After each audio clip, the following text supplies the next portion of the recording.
All right, so for today's September monthly meeting, I'm going to start off, and this is going to be a very brief meeting. I do know for most of you it is the end of the school day, so I do want to make sure I'm not spending, too much time talking and you get a chance to ask questions. So I'm going to talk about pacing real quick. I want to review some of the vertical alignment that we have set up in section one, as well as our digital curriculum and then training on maximizing the program effectiveness. As you guys know, I am the author and owner.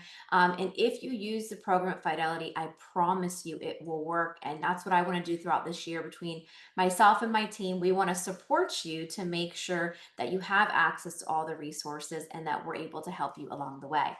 So let's start with pacing. If you are grades 1 through 3, for most states, you are not a state test grade, okay? I know some states do test in third grade, but for those that are non-state testing, okay, section one is the most important section of all, okay? Again, I'm talking to my non-state testing people real quick. The most important section is section one because it teaches foundations and basic structure of an essay.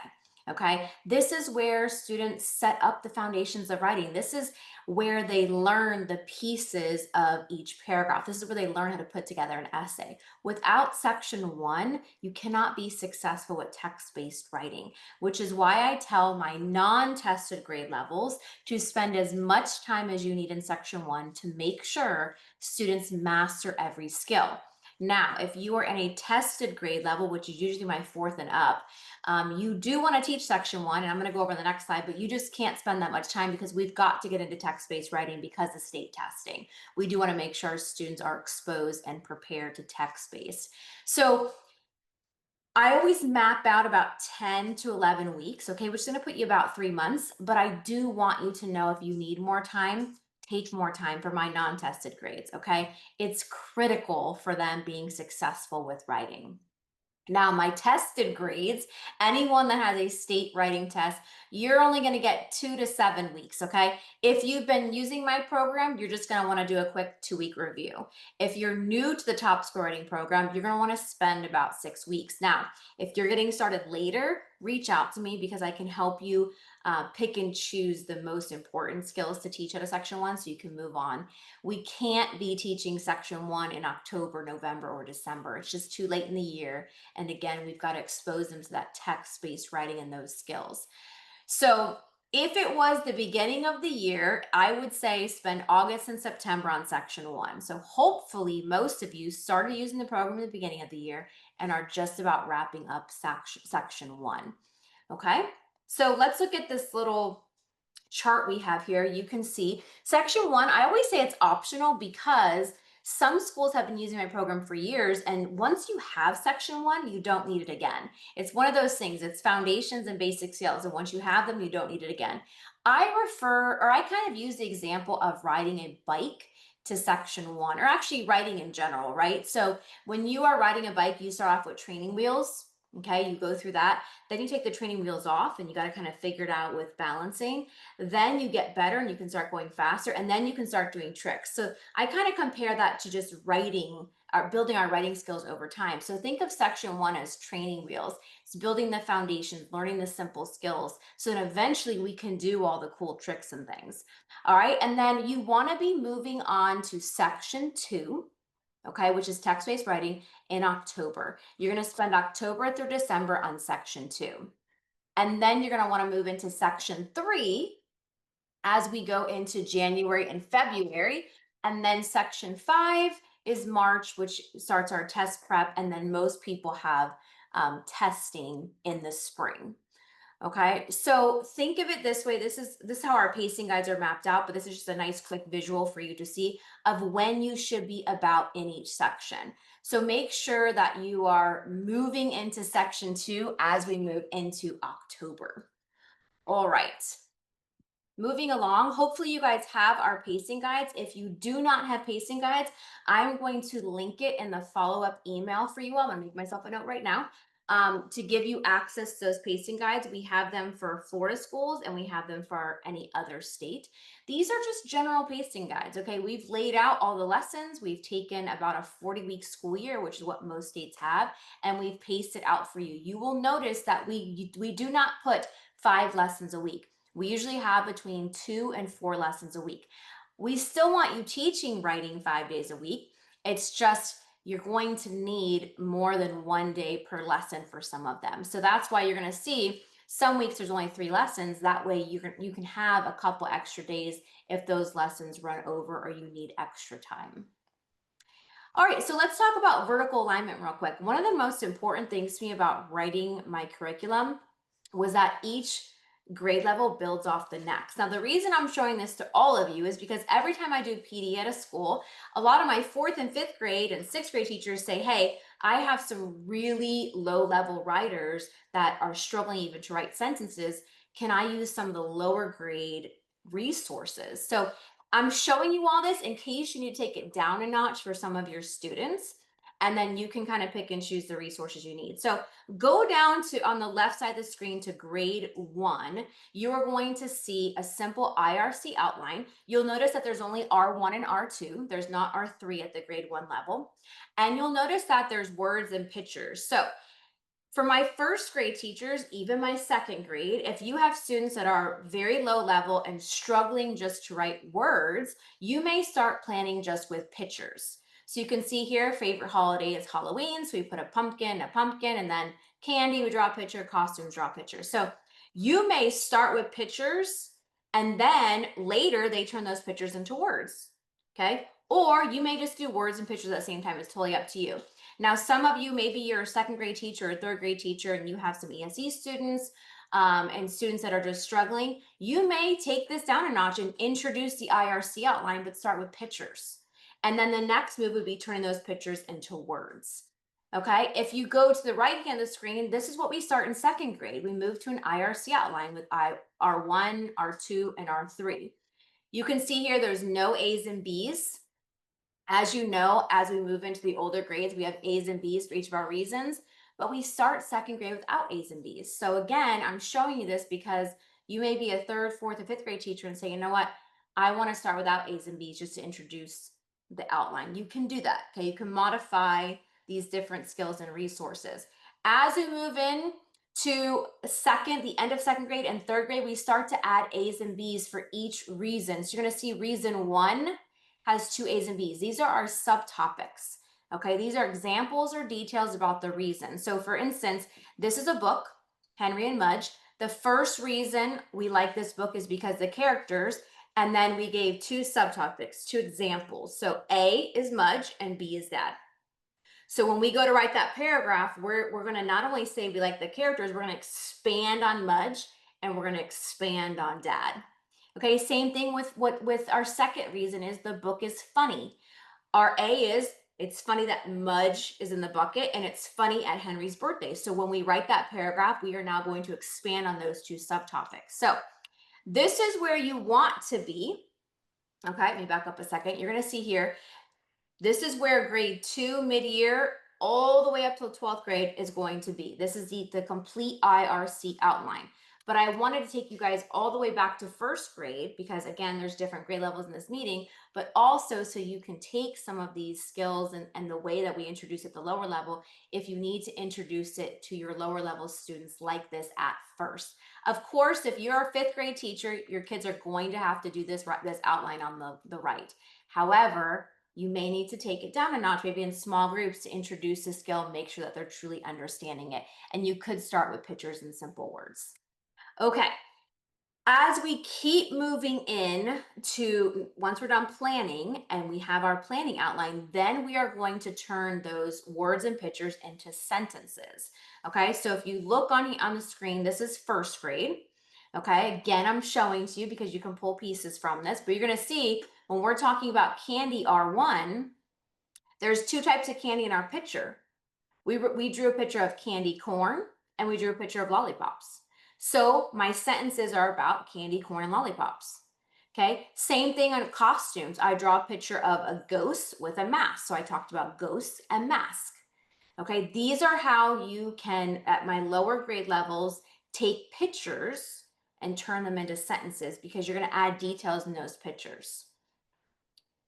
All right, this is very, very simple, but again, can be used at different grade levels if needed. As you move along, I'm all about modifying. My biggest thing with writing is that we provide a way that's simple for students. I do not want to overwhelm them. I do not want to frustrate them. I want them to learn how to express their ideas. These are paragraph templates. Of course, they're not going to use these forever. Of course, they're not going to use them on testing, but they're a really good way to give students a tool to be able to take those thoughts and express them in their writing without having to figure out, how do I say this? How do I construct this sentence? How do I do this? Is just an easy to fill in the blank.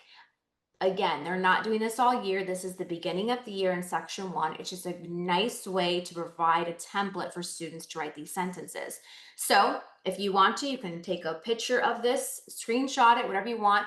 And these are things that if I was in the classroom, and let's say I had 2nd grade and they were struggling, I would make an anchor chart of this.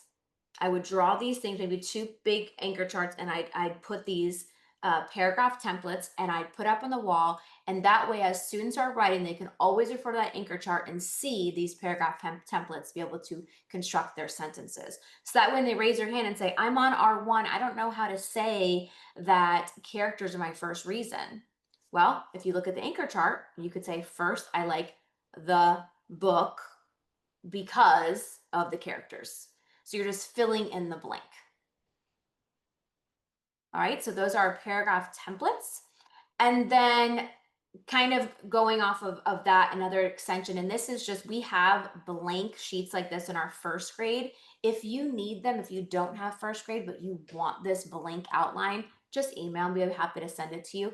This is just a great, like, first stepping stone. If you know, I know I compared to a bike earlier, but there's just lots of steps as we learn the skills of writing, and this is in the beginning little steps. So sometimes we need to take it down a notch for our higher grades to get them stepping, and then we build from there. Then we can move into the IRC outline with the A's and B's and things like that.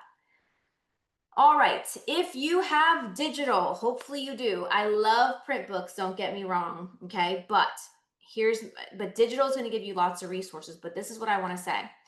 If I have not had the chance or someone from my team to present to your school, please know that I designed the lesson plans for you to read like a script. You don't have to, but I did design them to make your life easier so you could just hold the lesson plan in your hand and read word for word. Now, can you make it your own? Of course. Can you change things up? Of course. But I did intentionally write them that way. I tell you everything to write on the board, everything to do, everything to say, everything to pass out, everything to collect, every anchor chart to make. I literally tell you everything. So if you have the digital, you don't have books in front of you with lesson plans. Okay, you can see here, this is the book. If I was going to teach a lesson, I'd just open up and I'd hold the book like this as I taught.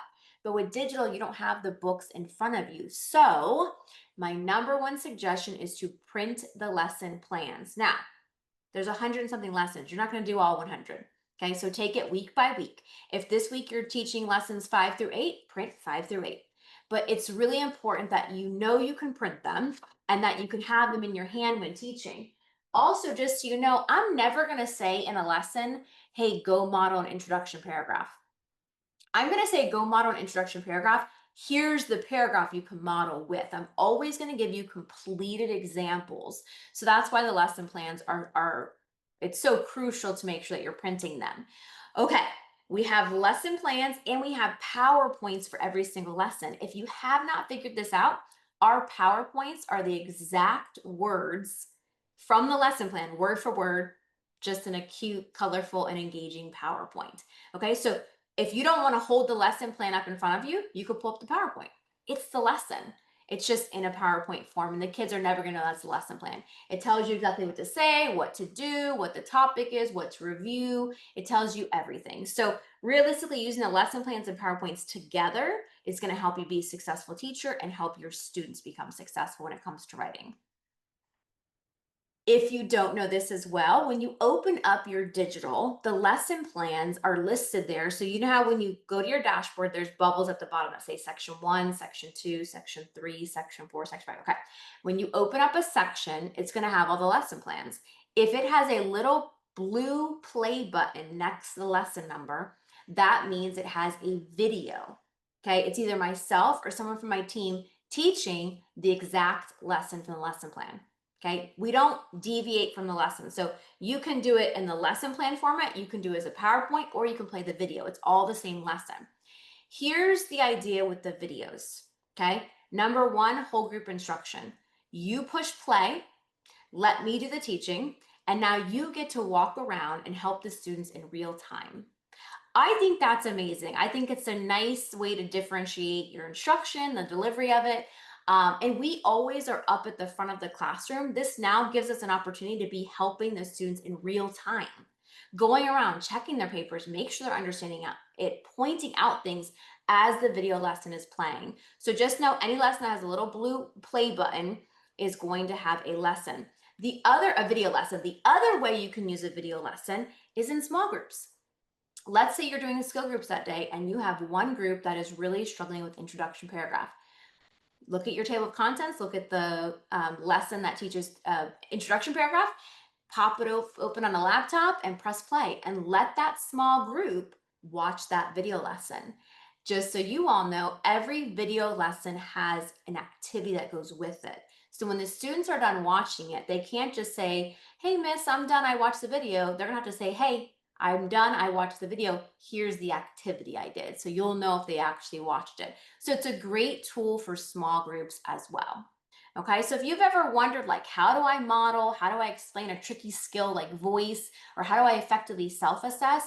These videos, we've done it for you. So you can even as a teacher watch it as, a little PD for yourself, or allow us, you can push play and be watching it yourself as well as helping the students. So we tried to create all these different little resources for you to not only help your students, but help you as well also become a confident and successful writing teacher.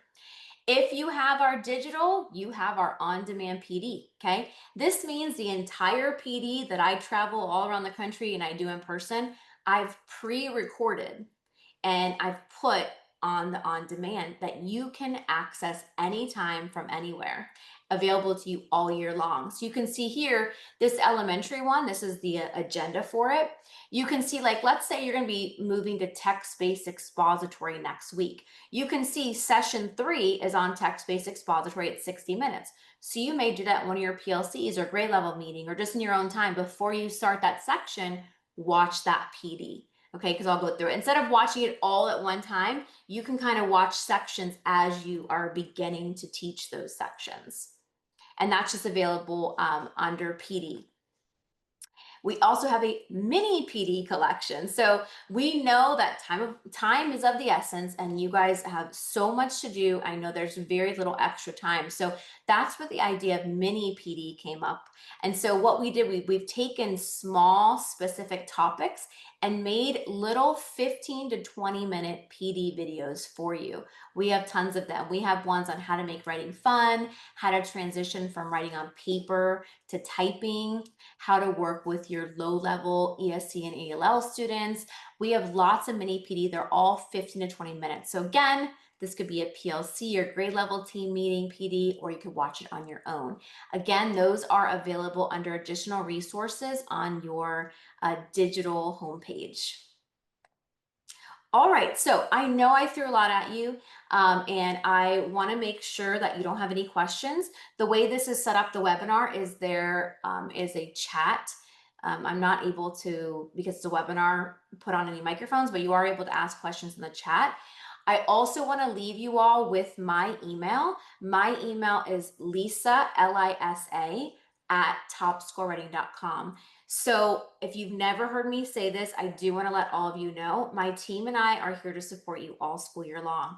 That means if at any time you have a question, you can email us. We can jump on the phone. We can do a 5-minute Zoom.